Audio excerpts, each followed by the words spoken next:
আজ বাজার থেকে বেশ কচি কচি ভালো নেনুয়া বা পুরুল বা ধুঁদুল পাওয়া গেছে।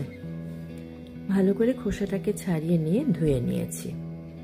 এরপরে নেনুয়াগুলোকে বেশ ছোট ছোট করে টুকরো করে কেটে নিয়েছি। এই দেখুন বন্ধুরা, এবারে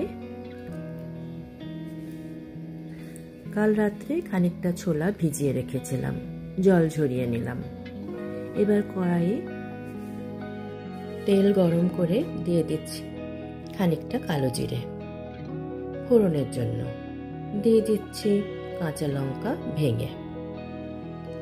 এরপরে দিয়ে দেব পরিমাণ মতো হলুদ, খুব বেশি কিন্তু দিতে লাগবে না।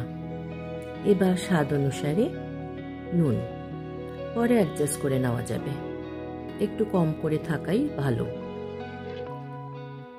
একটু নাড়াচাড়া করে ঢেলে দিলাম পুরো পুরুলটাকে, মানে নেনুয়া।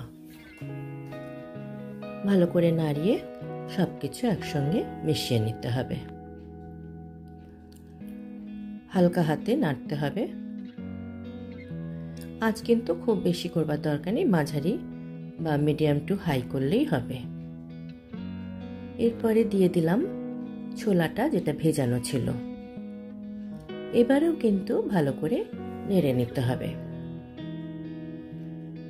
সবকিছু একসঙ্গে মিশিয়ে নেবার পর দিয়ে দিচ্ছি স্বাদ অনুসারে সামান্য পরিমাণ মিষ্টি, মানে চিনি।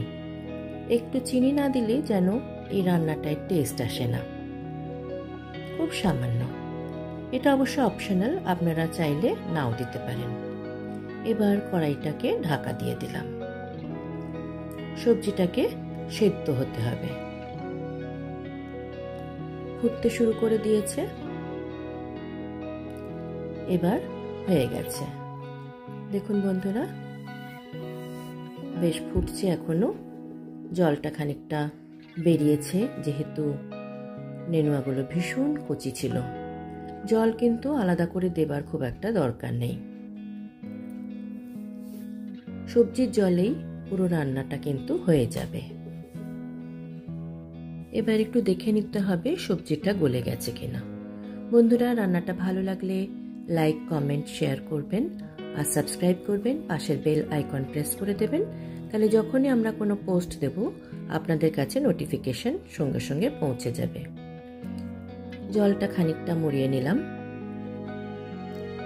খুব একটা ঝোল কিন্তু কমাবার দরকার নেই, একটু ঝোল ঝোল থাকবে। রান্নাটা একেবারে হয়ে গেছে, বাটিতে ঢেলে দিয়েছি। দেখুন বন্ধুরা, কি সুন্দর লাগছে, অপূর্ব সুন্দর হয়েছে, খেতেও খুব ভালো হয়েছে। গরম গরম ভাত দিয়ে একদম জমে যাবে। বন্ধুরা, আপনাদের কাছে অনুরোধ রইল এই রান্নাটা একবার করে খেয়ে দেখতে পারেন। নেনুয়া চানা।